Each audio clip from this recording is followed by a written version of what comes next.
Why did Iran attack Israel? There's a lot happening behind the scenes that you need to know.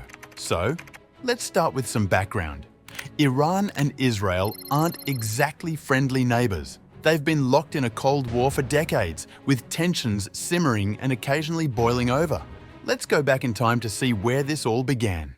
In the 1970s, things were actually pretty different. Iran and Israel weren't enemies back then. In fact, they had decent relations. But that all changed with the Iranian Revolution of 1979. When Iran's monarchy was overthrown and replaced by an Islamic republic, the new government made it clear they saw Israel as an opponent. Iran's new leaders opposed Israel's policies and aligned themselves with anti-Israel groups across the Middle East, claiming to support oppressed Muslims, including Palestinians. This set the stage for a complex, indirect conflict where both countries use their influence and alliances to compete against each other. Instead of direct fighting, it's been a long, cold war, involving proxy groups, diplomatic battles, and intelligence operations. Iran, primarily Shia Muslim, and Israel, a Jewish state, represent two very different ideologies and regional influences. This religious and political divide fuels a rivalry that's deeply rooted in the region's power balance.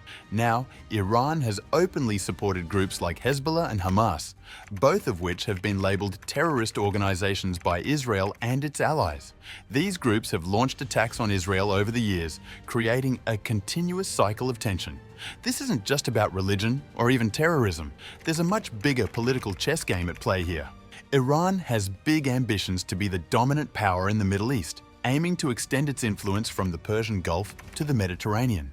It wants to be the leader of the region, shaping policy and alliances to suit its own interests. But there's one major player standing in Iran's way: Israel. Israel's influence in the region, backed by its strong ties to the United States and Western allies, is a direct threat to Iran's vision of becoming the top power.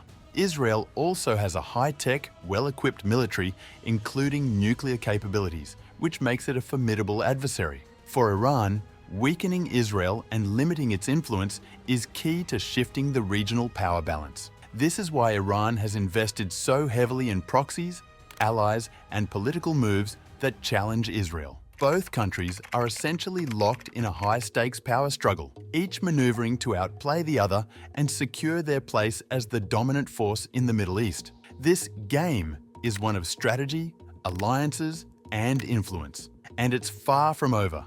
And one major point of tension is the nuclear power.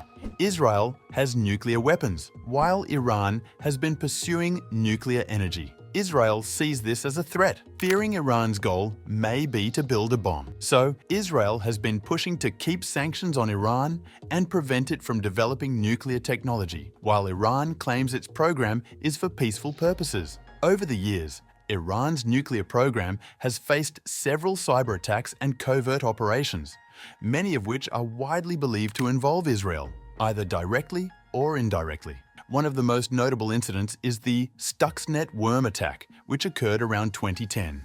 This highly sophisticated cyber weapon targeted Iran's uranium enrichment facilities and is considered one of the first publicly known instances of cyber warfare directed at a state's critical infrastructure. Developed jointly by US and Israeli intelligence, the Stuxnet malware infiltrated Iran's Natanz nuclear facility and disrupted centrifuges crucial to uranium enrichment. Beyond Stuxnet, Iran's nuclear infrastructure has seen a series of mysterious explosions, fires, and system failures over the years. In many cases, these incidents have been attributed to sabotage, though details often remain in dark due to the covert nature of these operations. For instance, in 2020, an explosion caused significant damage to the Natanz nuclear facility, with many experts speculating Israeli involvement. Iran's leadership often voices anti-Israel rhetoric, which fuels its support for proxy groups. These groups operate in places like Lebanon, Syria, and the Gaza Strip, constantly testing Israel's patience. Speaking of proxies, these groups sometimes carry out attacks on Israeli targets, leading to what feels like constant encounters. It's a proxy war on Israel's borders, sponsored by Iran. Let's talk about Iran's view. They see Israel as an extension of Western influence in the Middle East, like an unwanted neighbor in their backyard. Iran's leaders have long promised to liberate Jerusalem, a city holy to Muslims, Jews, and Christians. This idea appeals to a lot of people in the region and helps Iran rally support. Another reason for these tensions is Israel's actions in Palestine. Iran sees itself as a defender of Palestinian rights and often condemns Israel's policies in Gaza and the West Bank. With this ongoing struggle, Iran is building influence by supporting groups that oppose Israel. They're trying to create a resistance front across the region. Alright, but why an actual attack now? One word: timing. Iran has seen shifts in global alliances, and it might feel the time is ripe to test Israel's defenses. Let's not forget, the Israel-Palestine conflict was already heating up, with violent clashes happening over the past months. The region was a powder keg waiting to explode. And with recent US tensions with Iran, many believe that Iran might be retaliating indirectly by attacking America's ally, Israel. It's like a message to the West. Iran also feels emboldened by new partnerships with countries like Russia and China. With their backing, Iran may feel it has more room to take bolder steps. Then there's Israel's internal issues. Recent protests and divisions within the government might make Israel appear weaker to its enemies. Iran could be trying to take advantage of this moment. Meanwhile, many neighboring countries are quietly watching and choosing sides. Some have been cozying up to Israel lately, while others are doubling down on their support for Iran. Remember that deal the US made with Iran a while back?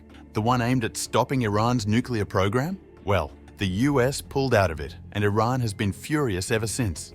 Iran's economy has also been hit hard by sanctions. Tensions with Israel could be a way for the Iranian government to rally its people and shift attention away from domestic issues. Now, some experts think this isn't just about Israel or nuclear power. It's a regional battle for influence between Iran and Saudi Arabia. Israel is caught in the middle. Iran has been expanding its military presence across the region. It's got troops in Syria, which is just a stone's throw from Israel, making Israel feel encircled. By striking Israel, Iran might be hoping to spark a wider conflict, drawing in Israel's allies and showing that it won't back down against the West. There's also a long history of assassination attempts on Iranian scientists and military leaders. Iran may see attacks on Israel as revenge. Iranian leaders often say they want to wipe Israel off the map. While this may seem like hyperbole, it's a sentiment that has dangerous implications for regional peace. Israel's military responses have sometimes been swift and fierce. When Iran-backed groups attack, Israel retaliates with airstrikes, which only escalates the situation. So, where does this leave us? The Middle East is more polarized than ever, with Iran and Israel on opposing sides of almost every issue. And this is where you come in. What's your take on this conflict? Drop your thoughts in the comments, and hey, while you're here, smash that subscribe button so you don't miss any updates on this situation. This is a story that's far from over, and with so many factors at play, anything could happen next. Stay tuned, stay informed, and let's hope peace can find a way into this complicated story.